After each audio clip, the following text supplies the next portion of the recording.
Assalamualaikum warahmatullahi wabarakatuh. Perkenalkan, nama saya Rizna Cianisyara dengan NIM 243657201014, Prodi Sistem Informasi Semester 4. Pada video kali ini saya akan menjelaskan tentang sequential programming menggunakan bahasa pemrograman Python dengan Visual Studio Code sebagai editor. Tujuan dari pembelajaran ini adalah memahami bagaimana program sekuensial bekerja serta bagaimana menghitung waktu eksekusi sebuah program menggunakan modul time pada Python. Selanjutnya saya akan menjelaskan materi terlebih dahulu, kemudian melakukan live coding, dan menjalankan program untuk melihat hasilnya. Sequential programming adalah metode pemrograman di mana setiap instruksi dijalankan secara berurutan, dimulai dari baris pertama hingga baris terakhir. Setiap proses harus selesai terlebih dahulu sebelum proses berikutnya dijalankan. Pada contoh program ini, kita akan membuat fungsi menghitung jumlah bilangan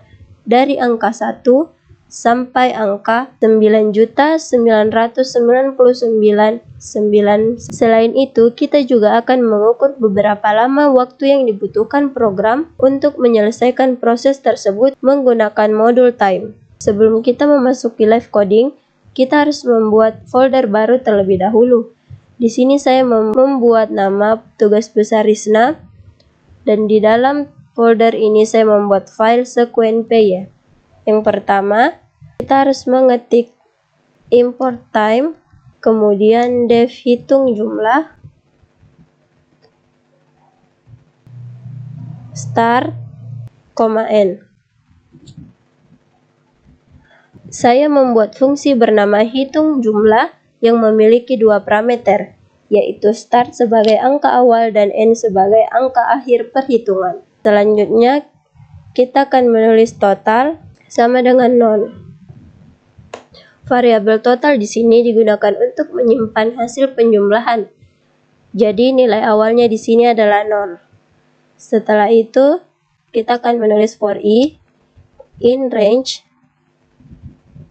start, n.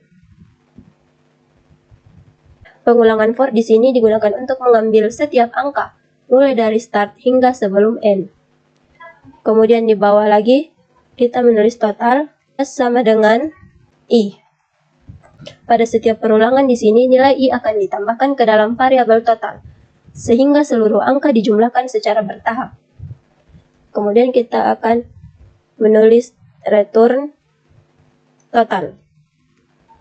Kemudian, proses ini sebagai proses penjumlahan selesai. Fungsi akan mengembalikan hasilnya menggunakan return. Setelah itu kita akan mengetik awal sama dengan time, kurung pembuka dan penutup. Saya menyimpan waktu saat program mulai dijalankan ke dalam variabel awal.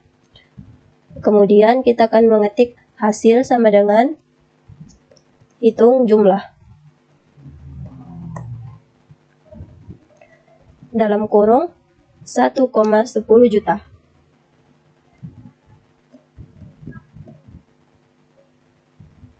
Baris ini digunakan untuk memanggil fungsi hitung jumlah dengan nilai awal 1 dan nilai akhir 10 juta. Hasil penjumlahan akan disimpan ke dalam variabel hasil. Kemudian kita akan menulis akhir sama dengan time.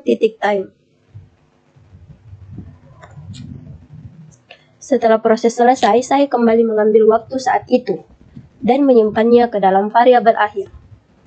Kemudian kita akan menulis print hasil, titik 2, lalu koma, hasil. Selanjutnya kita tulis print juga, kemudian durasi, titik 2, lalu koma, akhir, sampai awal. Terakhir di sini program menampilkan hasil penjumlahan dan durasi eksekusi program dengan menghitung selisih antara waktu akhir dan waktu awal. Kemudian kita akan membuka terminal. Kita akan menulis Python, nama file di sini, nama file saya di sini sequen.py ya.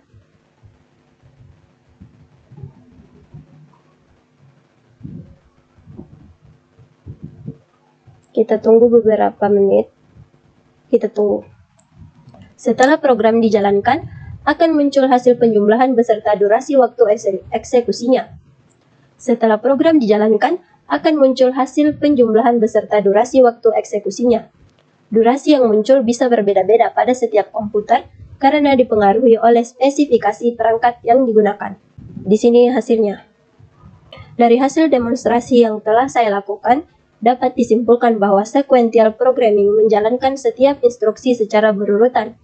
Program ini juga memanfaatkan modul time untuk mengukur lama waktu eksekusi sehingga kita dapat mengetahui performa program.